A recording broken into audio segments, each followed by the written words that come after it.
Hey everybody, welcome back to Down the Shore Homestead. So today's video is the 7th installment of the 10 videos in 10 days challenge. And today I kind of want to talk about family traditions.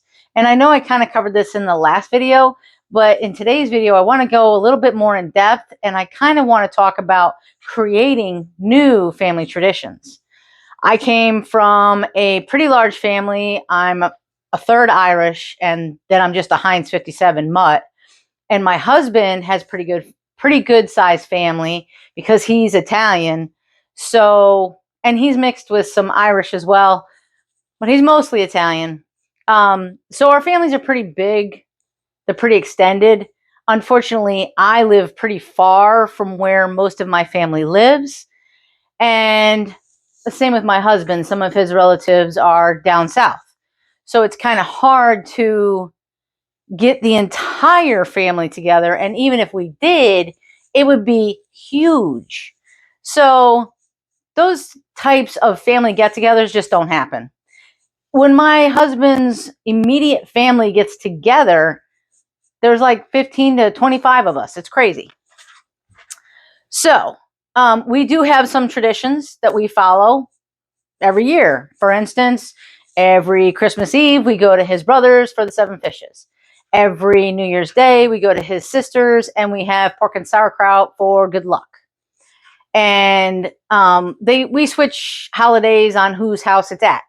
However, there are some things that my immediate family, my husband, my 2 kids, my stepdaughter, his daughter, and our 3 grandkids, we don't really get together a lot, and it's because of how far apart we are.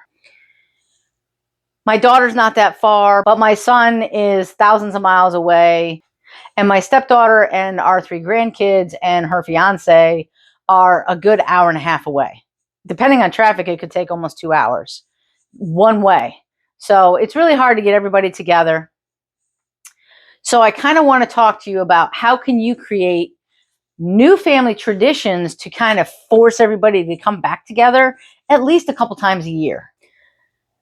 So I want you to sit down with your family, immediate family or extended family, and talk to them about what traditions they would all like to start in your family, and then take a vote and decide which tradition, if not more than one, are you all willing to try and start.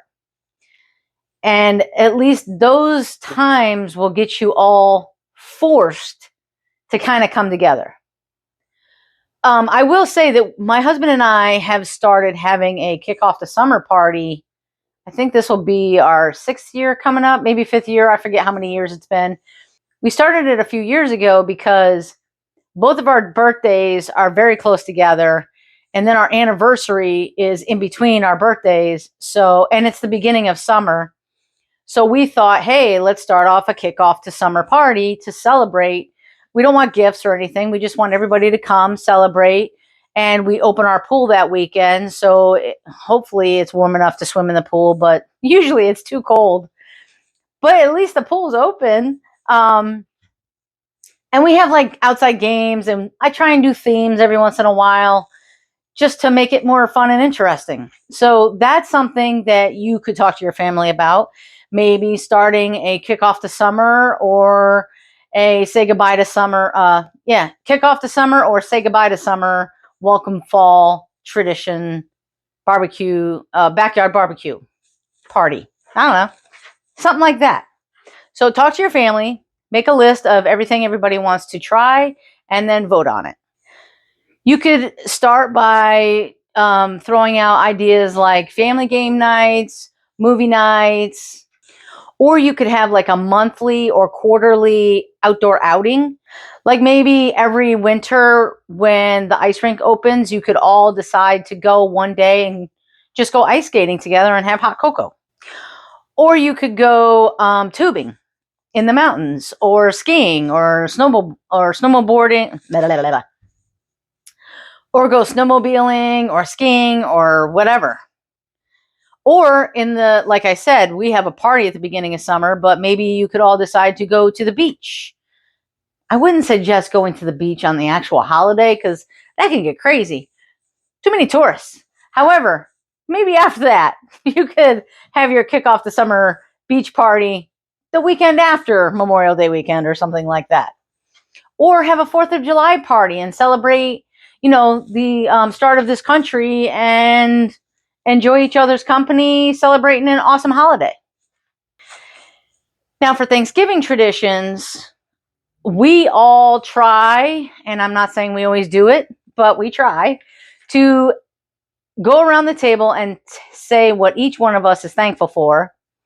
And then you could also start a tradition of maybe volunteering at a soup kitchen or just volunteering, sorting out clothes before Thanksgiving, because I'm sure a lot of people are starting to donate clothes for the winter. And I'm sure that some of these Salvation Armies and these Goodwill companies might need help sorting out the clothes. So maybe you can go volunteer with that. And then for Christmas, there are so many things that you could start as a tradition. You could start, for instance, if you're not Catholic and you don't do the 7 fishes, you could still have a Christmas Eve, Christmas themed game night, because there's all kinds of Christmas games out there now that people are doing. It's crazy. It's all over TikTok and Instagram and Facebook. It's insane what people have come up with there, and they actually look kind of fun. Or just buy board games and play board games if you don't want to create new games or follow these newer games. And have somebody dress up as Santa Claus and show up. You use your imagination. Come up with something really cool that you think all of your family is going to love and enjoy to do together, and then start that tradition. And you could start off also by maybe starting a tradition of creating a homemade gift for each other. You all get together and you pick names, and kind of like a Pollyanna, where you don't know who's making your gift, but somebody got your name and they have to go home and they have to try and make something for you. And it doesn't have to be great. It's just the fact that you made it for them. Kind of like when your kids are little and they bring you home an ashtray and you don't smoke because they made it in school. Well, that's what it was when I was a kid. Nobody smokes anymore. So you get the idea, though. Or you could have a family scavenger hunt. That sounds really fun.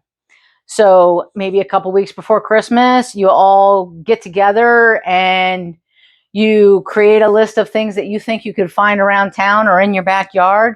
And whoever wins gets to be the first person to open a present on Christmas Day. Use your imagination. Sky's the limit when it comes to these things. You could also have a family night together before the holidays to create special ornaments each year, or special decorations or crafts that you could just put out every year and be like, oh yeah, I remember the year that we made those snow globes, which I actually made one for my mother-in-law, and it was horrible, but she loved it because I made it. And I think it ended up falling apart. But anyways, I made it for her and she loved it, and that's all that mattered. So you can do family things like that. And for New Year's Day, you can all get together and have a nice dinner and talk about, and you don't have to write these down, just talk to each other about, hey, what are your goals for this year? What do you really want to do? I'm not saying a New Year's resolution. What I'm saying is, what would you like to accomplish in the year? Or what are your hopes and dreams for that year?